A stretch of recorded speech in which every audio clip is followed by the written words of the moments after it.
네, 오늘 본문은 여러분 기독교의 여러 가지 특징 중 하나를 보여주고 있습니다. 기독교는 세상 사람들에게 이런 여러 가지 특징들로 알려졌기도 하고, 그리고 세상 사람들도 기독교에 대해서 특별하게는 사랑의 종교다, 이렇게 어떤 기독교의 특징을 나타내는 그런 말들을 하는데, 그래서 보면 보통 우리 기독교를 이렇게 지칭하는 특징이라면 사랑 또는 진리, 그리고 또는 영생, 그죠? 영원한 생명, 영생을 이렇게 이야기할 수 있습니다. 그러나 기독교의 특징 중에 빼놓을 수 없는 특징이 하나 있죠. 그건 바로 능력입니다. 능력. 네, 능력의 종교. 능력이죠. 오늘 본문에서도 여러분 그런 능력의 그 특징을 볼 수 있는 그런 말씀들이 있습니다. 나를 믿는 자는 내가 하는 일을 그도 할 것이요 또한 그보다 큰 일도 하리니 너희가 내 이름으로 무엇을 구하든지 내가 행하리니 내가 아버지께 구하겠으니 그가 또 다른 보혜사를 너희에게 주사 영원토록 너희와 함께 있게 하리니. 이렇게 이야기하면서 믿으면 기도하면 성령님이 함께 하시면 이렇게 삼중으로 능력을 약속하고 있습니다. 우리가 보통 얘기하죠. 믿으면 어떻게 된다. 믿으면 해주신다. 기도하면 들어주신다. 그리고 성령님이 함께 하시면 하신다. 그런데 이 약속에 대하여 여러분은 어떤 마음이 드십니까? 어떤 반응, 어떤 자세를 가지게 됩니까? 고개가 이렇게 끄덕여지십니까? 그렇지. 네, 어떻습니까? 아마 우리는 이런 능력의 약속들에 대하여 크게 기대하지 않는 그런 시대를 살고 있는지도 모릅니다. 그 이유 중 가장 큰 이유는 내가 정작 필요할 때, 그죠? 내가 할 때는 안 되더라는 거죠. 내가 정작 필요할 때는, 그때는 그 능력이 나타나지 않기 때문이죠. 그래서 처음에는 당황합니다. 나는 기도했는데, 성령님이 나와 함께 하시는데, 내가 믿음으로 나아갔는데, 왜? 당황하다가 그 당황함이 계속 반복되다 보면, 그러면은 실망감으로 이어지죠. 실망감으로 이어집니다. 그리고 그 실망감으로 인해서 나중에는 그 실망감이 이제는 기대하지 않는, 기대조차 하지 않게 됩니다. 해보지만 이미 마음에 가지고 있죠. 안 될 거야. 전에도 그랬는데. 그러나 우리가 기억해야 할 것은 성경의 약속들이 한 번도 지켜지지 않은 적이 없다는 사실입니다. 성경이 약속해놓고 한 번도 그것을 어긴 적이 없다는 것이죠. 성경은 분명히 능력에 대한 약속들을 하고 있습니다. 그리고 우리가 성경에서 그 능력의 모습들을 많이 보죠. 우리는 하나님이 성도들을 향하여 약속하신 능력에 대한 약속들을 오늘 본문, 다만 이 본문뿐만 아니라 성경에 어디서나 우리가 발견할 수 있습니다. 그러나 그러한 약속들에도 불구하고 우리가 놓치지 않아야 되는 것은 그러한 능력의 말씀들, 그 기적의 그러한 약속들에도 불구하고 성경은 고난, 실패, 망함 이런 것에 대하여 이야기하고 있다는 사실입니다. 우리가 그 부분을 놓치지 않아야 됩니다. 능력, 기적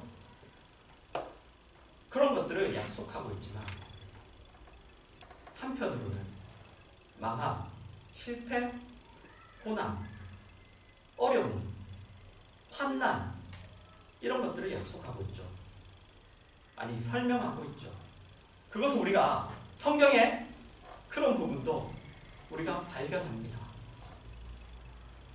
여러분 고린도후서 12장 7절에서 10절입니다.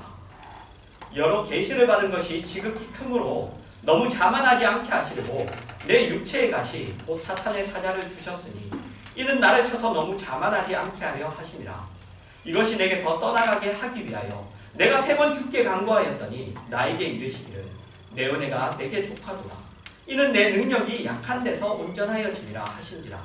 그러므로 도리어 크게 기뻐함으로 나의 여러 약한 것들에 대하여 자랑하리니 이는 그리스도의 능력이 내게 머물게 하려 함이라.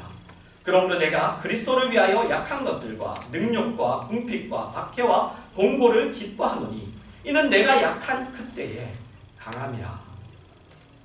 사도 바울은 여러분 누구보다 아마 성경에 어떤 인물보다도 하나님의 능력이 많이 필요한 사람이 아니었나 싶습니다. 그러나 그의 여정을 보면 어떤 의미에서는 그 능력이 하나도 없는 것 같습니다. 그 능력이. 지금도 몸에 있는 가시를 없애달라는 그의 요구에 하나님이 들어주시지 않으시죠. 들어주시지 않으시고 괜찮다고, 그거 괜찮다고 그렇게 말씀하십니다. 그리고 사도 바울도 그 대답을 듣고는 오히려 자신의 약한 것들, 그것을 자랑한다고, 나는 그것을 자랑하겠다고 그렇게 이야기합니다. 여러분, 바로 이 말씀이 능력에 대한 힌트입니다. 여러분, 우리는 성경이 이야기하는 능력이라는 단어가 보통 우리가 세상에서 알고 있는 뜻으로 사용되고 있지 않다는 것을 발견합니다. 우리가 같은 능력을 이야기하지만 그 능력이 세상에서 말하는 능력이라는 그 단어가 가지고 있는 뜻과 기독교 안에서 우리가 능력이라고 말하는 그 단어가 가지고 있는 뜻이 다르다는 것이죠. 우리는 항상 그런 것들을 많이 발견합니다. 성경에는 세상에 같은 단어를 사용하지만 항상 그 단어를 신앙 속에서 그리고 그 성경 속에서 그 단어를 재정의합니다. 정의를 새롭게 하죠. 세상과 다른 정의로 우리에게 가르칩니다. 같은 단어지만 같은 의미가 아닌 것이죠.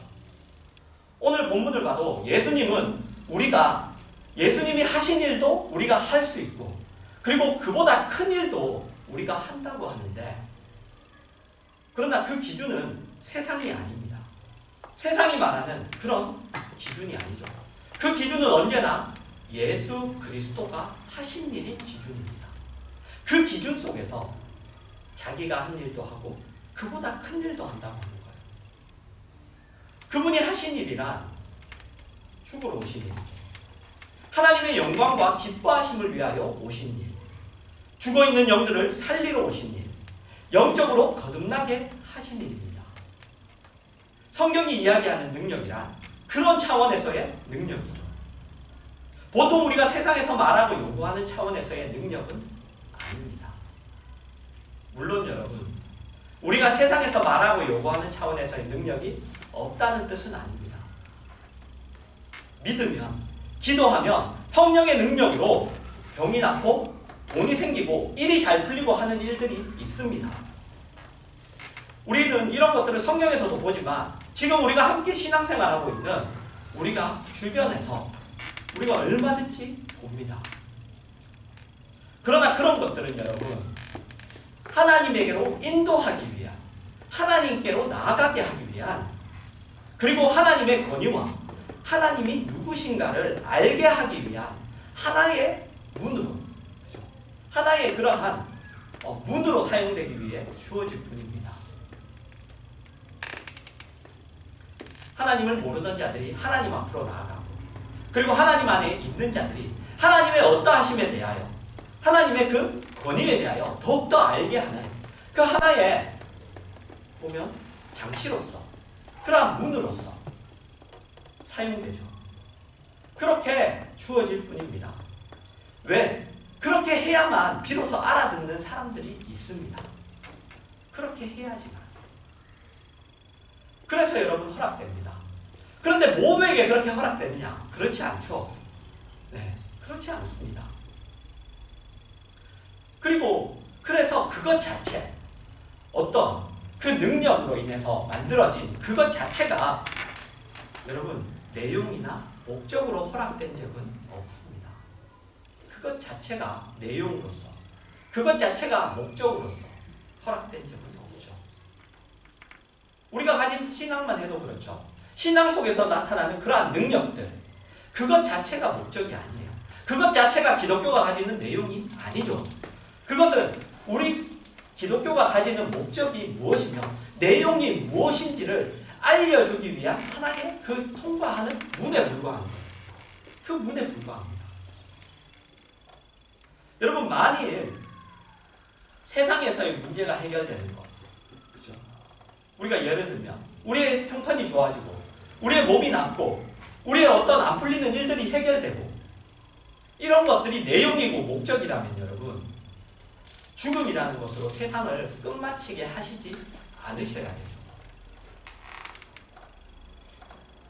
어떤 이의 병을 낫게 해주는 것이 내용이고 목적이라면 그것 자체가, 그러면 여러분 죽음의 자리에 그를 넘겨주시지도 않으셔야죠. 그런 의미에서 우리를 모두 죽음으로 몰아넣고 계시는 것은 우리가 지금 누구이며 우리가 지금 추구하는 것이 이 세상의 것과 어떻게 다른 것을, 그것을 분명히 하기 위해서입니다. 이 죽음이라는 것을 통해서 지금 예수님이 약속하시는 내가 하는 일을 그도 할 것이요 또한 그보다 큰 일도 하리니, 이 말씀도 바로 그 이야기입니다. 우리는 이 세상에 살고 있지만 이 세상에 속하지 않은 사람들입니다. 우리는 이 세상에서 영원을 준비하는 자이고 그것을 증거하는 자로 서 있죠. 여러분, 마태복음 26장 47절에서 54절입니다.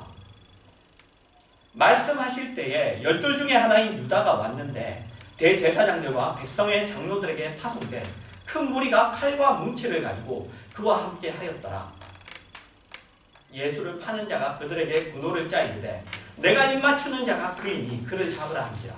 곧 예수께 나와 랍비여 안녕하시옵니까 하고 입을 맞추니 예수께서 이르시되 친구여 내가 무엇으로 하려고 왔는지 행하라 하신대. 이에 그들이 나와 예수께 손을 대어 잡는지라. 예수와 함께 있던 자 중에 하나가 손을 펴 칼을 빼어 대제사장의 종을 쳐 그 귀를 떨어뜨리니 이에 예수께서 이르시되 내 칼을 도로 칼집에 꽂으라. 칼을 가지는 자는 다 칼로 망하느니라. 너는 내가 내 아버지께 구하여 지금 12군단 더 되는 천사를 보내시게 할 수 없는 줄로 아느냐.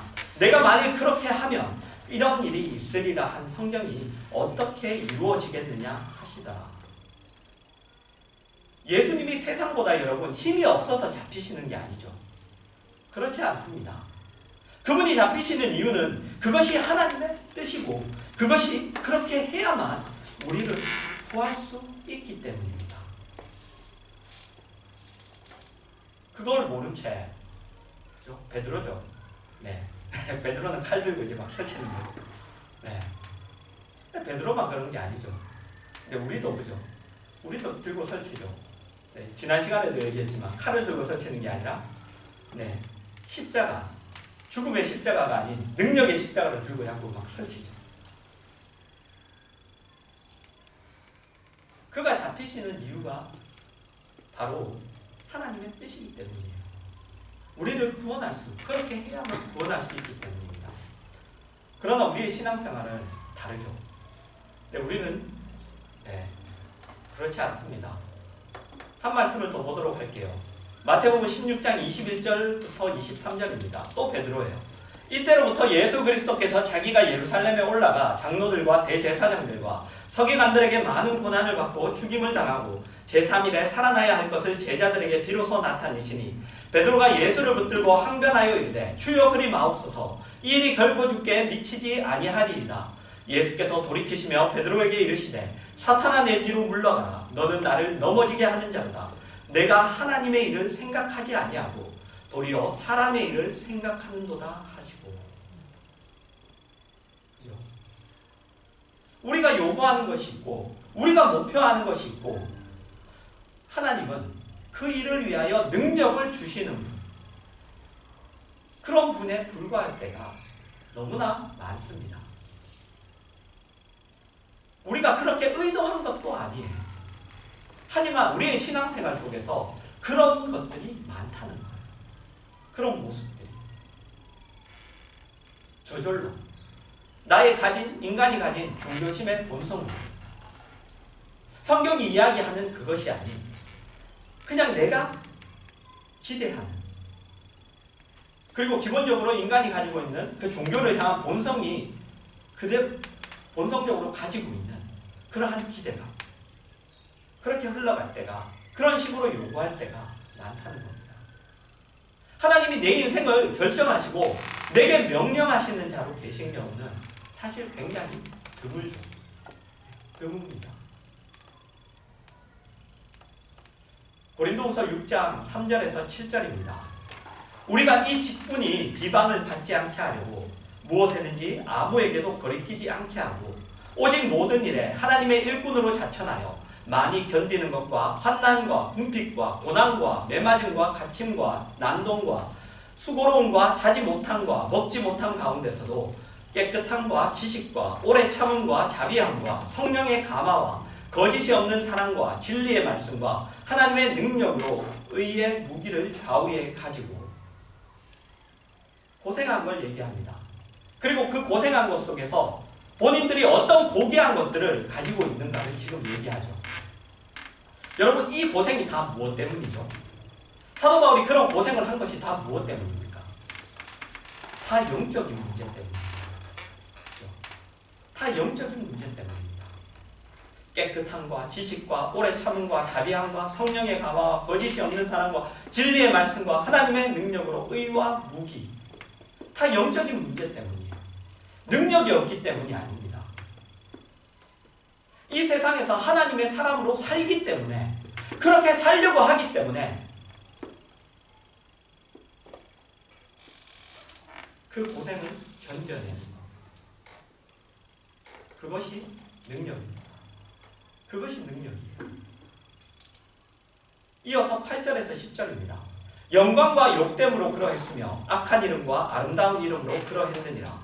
우리는 속이는 자 같으나 참되고 무명한 자 같으나 유명한 자요 죽은 자 같으나 보라 우리가 살아있고 징계를 받는 자 같으나 죽임을 당하지 아니하고 근심하는 자 같으나 항상 기뻐하고 가난한 자 같으나 많은 사람을 부유하게 하고 아무것도 없는 자 같으나 모든 것을 가진 자로다. 여러분, 세상의 시각으로는 가장 어리석은 자이고 가장 가난한 자이고 가장 어려움 속에 있는 자이지만 영적인 차원으로는 가장 고귀한 자이고 가장 능력이 있는 자이고 가장 귀중한 자라고 이야기합니다. 여러분, 이것이 성도의 비밀입니다. 그리고 이것이 우리죠. 우리예요. 여러분, 성도만큼 능력 있고 강한 자는 없습니다. 성도만큼 능력 있고 강한 자가 없어요. 하나님 앞에 가장 존귀한 자입니다. 하나님이 너가 가장 나에게 존귀한 자야. 그 절대자가, 그 전능자가, 그 하나님이 너는 나에게 가장 존귀한 자라고 합니다. 그래서 하나님이 자신이 가진 모든 마음을 우리에게 붓습니다. 그 모든 마음을 따로 다른 것에 쓰고 남은 마음, 다른 것에 집중하고 그리고 조금 이렇게 남은 것, 그걸 우리에게 집중하시는 것이 아니라 자신이 가지신 모든 것을 우리에게 다 부으시고 집중하고 계십니다. 이것이 여러분, 우리 성도의 현실적인 위치고 그리고 운명이에요. 이것이 우리입니다. 그러나 우리는 여전히 어려운 현실 속에 있습니다. 다만 그 상황 자체가 어려운 게 아니라 우리에게 더 어려운 것은 뭐냐? 내가 믿고 알고 약속받은 것이 왜 현실적으로는 나에게 허락되지 않느냐는 거죠. 왜 현실적으로는 나에게 지금 허락되지 않느냐? 그게 내가 당하는 모든 어려움, 고난, 환난 이런 것보다 어떻게 보면 더 어렵죠. 그러나 여러분, 요한복음 14장이 이렇게 시작하고 있다는 걸 우린 기억해야 됩니다. 14장 1절입니다. 너희는 마음에 근심하지 말라. 하나님을 믿으니 또 나를 믿으라.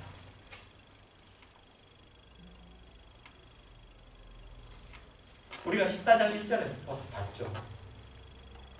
그 마음의 당혹감을 감추지 못하고 내가 이제 죽는다고 말하는, 아이고 그러면 이제 어떡하지? 예수님이 돌아가시면 우리는 이제 어떡하나? 예수님이 분명히 우리에게 자신이 왕이 되면 우리를 12보좌에 앉히셔서 우리로 심판하게 하신다고 하셨는데, 우리로 다스리게 하신다고 하셨는데, 이분이, 우리는 왕으로 될 줄 알았는데 이분이 돌아가시면 어떡하나? 그 당혹감과 그 마음의 걱정을 갖고 있던 그들에게 너희는 마음에 근심하지 말라. 하나님을 믿으니 또 나를 믿으라. 이렇게 말씀하시죠. 우리의 그런 어려운 현실에 하나님이 예수 그리스도를 보낸 분명한 내용이 있지 않습니까? 우리를 위하여 독생자 예수 그리스도를 십자가에 달아 내셨습니다. 사실 우리는 아무도 그런 것을 받았지만 그런 인생을 살 준비는 안 되어 있는 거죠. 그런데 하나님은, 그리고 우리가 가진 신앙은 우리에게 그것을 요구합니다. 그걸 요구해요. 빌립보서 2장 5절에서 11절입니다. 너희 안에 이 마음을 품으라. 곧 그리스도 예수의 마음이니 그는 근본 하나님의 본체시나 하나님과 동등됨을 취할 것으로 여기지 아니하시고 오히려 자기를 비워 종의 형체를 가지사 사람들과 같이 되셨고 사람의 모양으로 나타나사 자기를 낮추시고 죽기까지 복종하셨으니 곧 십자가에 죽으심이라. 이러므로 하나님이 그를 지극히 높여 모든 이름 위에 뛰어난 이름을 주사 하늘에 있는 자들과 땅에 있는 자들과 땅 아래에 있는 자들로 모든 무릎을 예수의 이름에 꿇게 하시고 모든 입으로 예수 그리스도를 주라 시인하여 하나님 아버지께 영광을 돌리게 하셨느니라.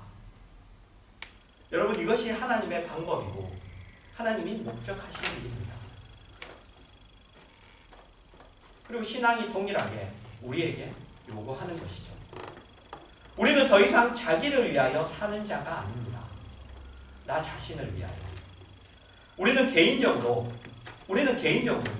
분명히 하나님이 약속하신 영광의 자리로 걸어가며 우리의 인생에서 필요한 훈련을 하는 자들입니다. 그곳에 가기 위하여. 그 허락된 영광의 자리로 가는 길 가운데 우리는 하나님이 우리에게 만드시고자 하는 것들을, 우리는 우리의 인생이라는 이런 무대에서 우리는 그 훈련을 분명히 하는 자입니다. 개인적으로는 우리 각각은 그런 존재입니다. 그리고 동시에 우리는 뭐냐? 소금이고 빛이라고 합니다. 그런 동시에 우리는 소금이고 빛입니다. 세상에. 우리가 있음으로 말미암아 하나님의 살아계심이 증명되고 우리를 향한 하나님의 사랑이 증명됩니다. 우리는 오늘도 죽어가는 자들을 부르시는 하나님의 은혜와 긍휼의 목소리를 전달하는 자로 우리가 존재합니다. 우리의 움직임 하나, 우리의 결정 하나, 우리의 표현 하나, 그런 것들을 통하여 하나님 나라의 중요한 그 어떤 것들이 세상 사람들에게 전달됩니다.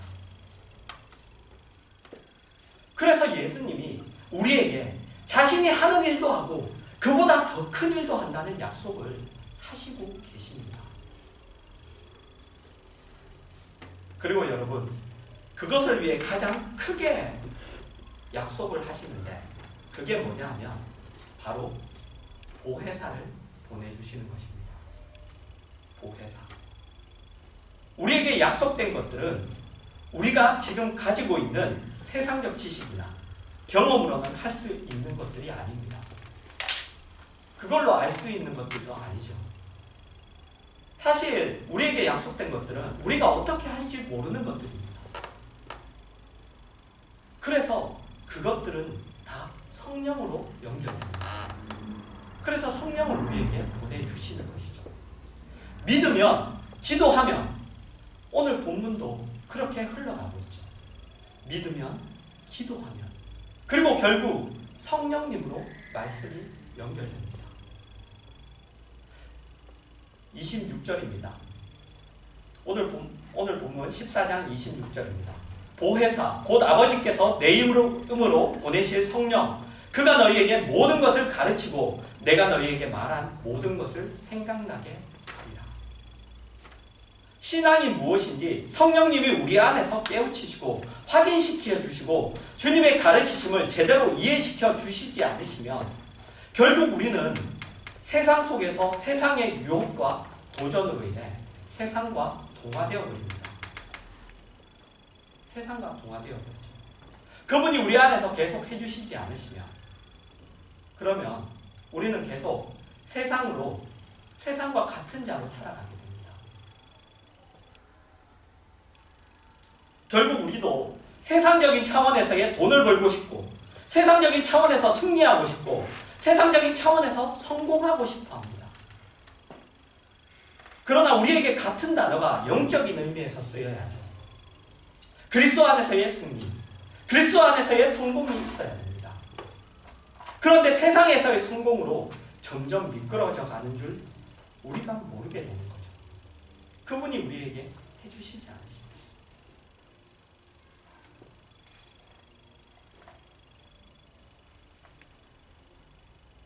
그래서 여러분 27절입니다. 평안을 너희에게 끼치노니 곧 나의 평안을 너희에게 주노라. 내가 너희에게 주는 것은 세상이 주는 것과 같지 아니하리라. 너희는 마음에 근심하지도 말고 두려워하지도 말라. 마치 괄호를 치고 있는 것 같죠. 시작하신 그 말씀으로 그대로 똑같은 말씀을 하십니다. 너희는 마음에 근심하지도 말고 두려워하지도 말라.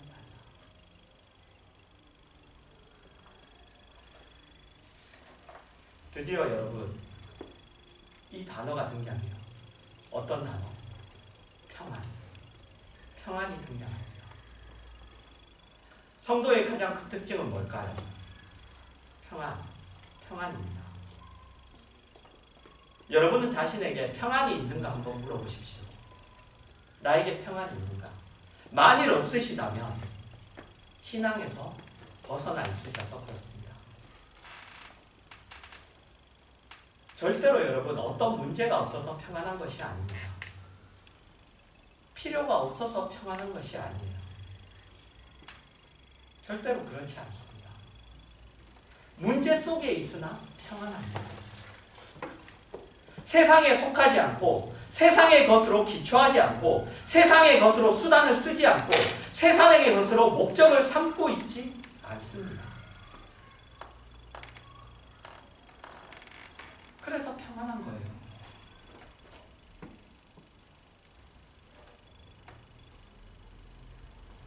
매를 맞지만, 매를 맞아도 그것이 하나님 앞에 칭찬거리예요. 눈물을 흘려도 그것이 하나님 앞에 상급의 근거가 됩니다. 신앙생활이죠. 여러분 이 자리에 오기 전에는 성도에게 평안이란 없습니다. 평안이란 없어요. 그러나 이 자리까지 오시면 평안이 있고 행복이 있고 자랑이 있다고 성경이 분명히 약속하고 있습니다. 여러분 그 자리까지 오십시오. 그 자리까지.